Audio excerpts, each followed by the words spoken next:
नमस्कार दोस्तों। आज मेरी टॉपिक ये रहेगा कि महाराष्ट्र मुंबई में जिस तरीका गणेश पूजा किया जाता है तो इसी तरीका उड़ीसा में भी किया जाता है।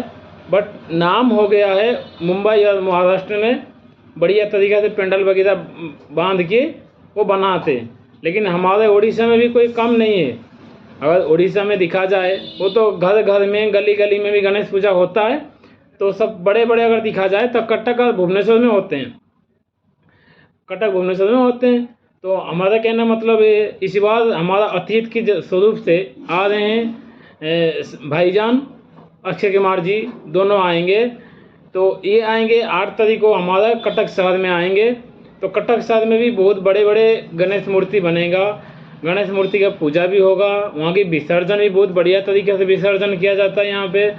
और हमारा कहने का मतलब ये है विसर्जन